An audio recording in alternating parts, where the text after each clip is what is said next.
আসসালামু আলাইকুম রহমতুল্লাহ। যারা কুলি মজুর কবিতা জাতীয় কবি কাজী নজরুলের পড়ি নাই, তারা এই প্রকৃত জুলাই যুদ্ধের মর্যাদা কেমনে বুঝবে? মানে সবচেয়ে অবাক করা কাণ্ড লাগছে যে জুলাই যোদ্ধারা কালকে জুলাই যোদ্ধাদের মেরে আহত করে হাসপাতালে পাঠিয়ে দিয়েছে। এবং আরও হাস্যকর লাগছে যে ওখানে সেই অগ্নিকন্যা নামে খ্যাত একটা মেয়ে দেখবেন খুব সাজুগুজু করে প্রায় মিডিয়ায় আসে, মানে ইন্টারমিডিয়েট পড়ে না পাশ করছে কে জানে। সে পরশু দিন আসছে যারা শাহবাগে অবস্থান করেছে তাদের পক্ষে বক্তব্য দেওয়ার জন্য। কালকে যখন হামলা হলো বা জুলাই যোদ্ধাদের নিজেদের মধ্যে মারামারি হলো, তখন সে আবার এসে অবরোধ মানে তুলে দিচ্ছে। মানে এই হলো অবস্থা। এবং পুলিশ কালকে কেমন পিটিয়েছে বা এক জুলাই যোদ্ধা আর এক জুলাই যোদ্ধাদের কেমন পিটিয়েছে সেটাও আপনারা দেখেছেন। এক পর্যায়ে যে এক জুলাই যোদ্ধা ওই যে ৩২ নম্বর ভাঙার সময় বলেছিল যে একটা বাড়ি মারলে তার 10টা নাকি, সে বলেই ফেলেছে যে আগে সরকারই ফিরে আসুক, শেখ হাসিনাই ফিরে আসুক, এই যে আমাদের ফাঁসি দেয় দিক। কিন্তু এ কোন ধরনের আচরণ? আমি তো সবার আগে ফাঁসিতে আমাকে ঝোলাবে, কারণ আমি বলেছিলাম যে ৩২ নম্বর ভাঙার সময় যে একটা বাড়ি মারলে 10টা নাকি।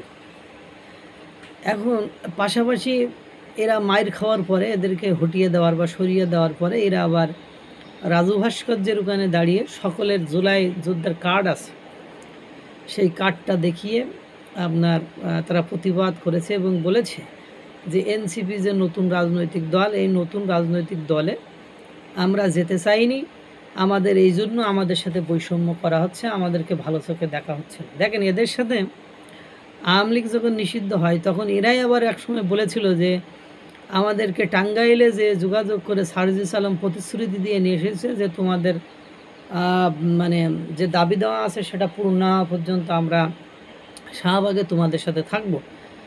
এবার যেই মানে আওয়ামী লীগ নিষিদ্ধ করলো, সেই সারজিৎ হাসনাতরা আমাদেরকে রেখে চলে গেল, আমাদের আর খোঁজ খবর নিল না। আমরা দূর দূরান্ত থেকে এসেছি, কি খাবো, কোথায় থাকবো, কি করব না করবো, এইসব বলে একদিন পরে তারা আবার শাহবাগ থেকে চলে গিয়েছিল।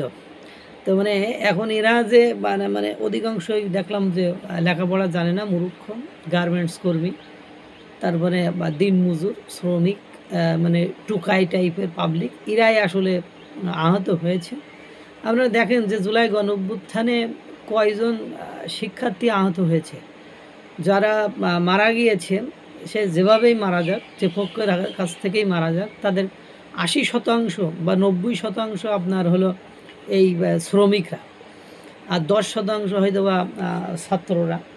কিন্তু এই 80%-এর সাথে সেই জুলাই গণঅভ্যুত্থানের পর থেকে বৈষম্য করা হচ্ছে এবং তারা কোনোভাবে কোনো রকম সুযোগ সুবিধা নিতে পারতেছে না। সব সুযোগ সুবিধা এই যে ছাত্ররা একের পর এক নিয়ে নিচ্ছে এবং তাদেরকে কালকে কিভাবে পিটাইছে সেটাও আপনারা দেখেছেন। এখন জুলাই সনদ না দিলে তারা এমনি লেখাপড়া জানে না, মূর্খ মানুষ, তারা আসলে এমনি চিন্তিত যে আমাদের কি হবে, আমরা কি করব। আর তারপরে এই মায়ের ধর খেয়ে মানে তাদের মানে জুলাই যোদ্ধার সে আশা আকাঙ্ক্ষা একেবারে লুপ্ত হয়ে গিয়েছে, হারিয়ে গিয়েছে। এর মধ্যে আবার ইনকলাব মঞ্চ থ্রেট করতেছে যে আগামী 24 ঘন্টার মধ্যে যদি জুলাই সনদ ঘোষণা না করা হয় তাহলে তাহারা মানে সচিবালয় ঘেরাও করবে। সচিবালয় দখল করে নাও ভাই, ঘেরাও না করে। এখন এই যে এক পক্ষ আর এক পক্ষরে ভুয়া জুলাই যোদ্ধা বলছে, তাহলে এখন কথা করতে করতে দেখা যায় সব জুলাই যোদ্ধা তো একসময় ভুয়া জুলাই যোদ্ধা হয়ে যাবে। মানে ভালোই লাগছে, আপনারা এইসব করতে থাকেন, আমরা দেখতে থাকি এবং দেশের জনগণ এনসিপি সহ মানে জুলাই যোদ্ধা বলে যাদের দাবি করতেছে তাদের সকলের উপর মানে ত্যক্ত বিরক্ত, তাদের আর কোনো কিছুই তাদের ভালো লাগছে না। আল্লাহ তাআলা সকলকে ভালো রাখুক, সুস্থ রাখুক। আসসালামু আলাইকুম ওয়া রাহমাতুল্লাহ।